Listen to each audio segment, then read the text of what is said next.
the best of friends. Javier and I were close. We told each other everything. We laughed at the same jokes. We even finished each other's sentences. Rosa was our other best friend. She was funny and always knew how to make us smile. We were inseparable, the three of us. We ate lunch together every day in the noisy cafeteria. We hung out after school, sharing secrets and dreams. Life was good. Then something changed. It started subtly, like a whisper in the hallway. Javier began saying things about Rosa behind her back. He'd make fun of her clothes or her laugh. He'd roll his eyes when she spoke. At first I laughed along, not wanting to seem like I was taking her side, but inside, I felt uneasy. Whispers and lies. Javier started spending more time with the cool kids. He'd come back to our table, bragging about the parties they invited him to, the gossip they shared. He began to act differently too. He was more arrogant, less patient with Rosa and me. He'd interrupt us, dismiss our ideas. One day, Javier told me a secret. He said he'd seen Rosa talking to a boy she liked, and she'd said something mean about me. I wanted to believe him. But deep down, I knew Rosa would never say anything hurtful. Still, the seed of doubt had been planted. The new kid. That's when Dylan arrived. He was tall and quiet, with kind eyes and a shy smile.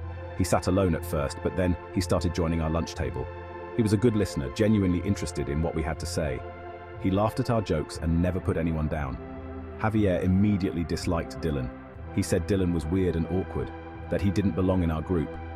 Javier started making fun of Dylan, just like he did with Rosa. He'd mimic Dylan's quiet voice and make snide comments about his clothes. Spreading rumors. Javier's cruelty escalated. He started spreading rumors about Dylan, making up stories about things Dylan had supposedly said and done. He convinced some of the other kids to turn against Dylan too. Soon, Dylan was being excluded and ridiculed. I felt torn. Javier was my best friend, but what he was doing was wrong. I tried talking to him, telling him to stop, but he just brushed me off, saying I was being too sensitive. He said Dylan deserved it, that he was weak for letting people treat him that way.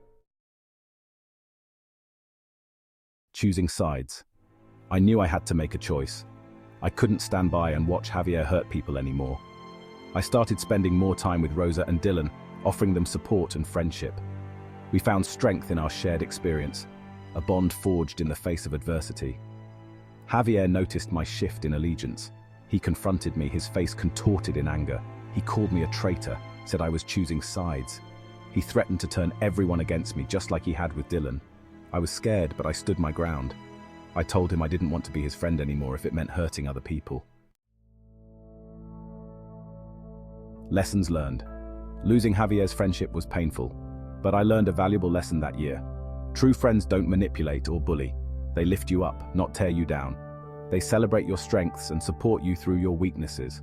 I learned the importance of standing up for what's right, even when it's difficult, and I discovered the power of true friendship, a bond that can withstand even the toughest challenges. The experience changed me, made me stronger and more compassionate. And while it was a painful chapter in my life, it ultimately led me to a place of greater understanding and self-discovery.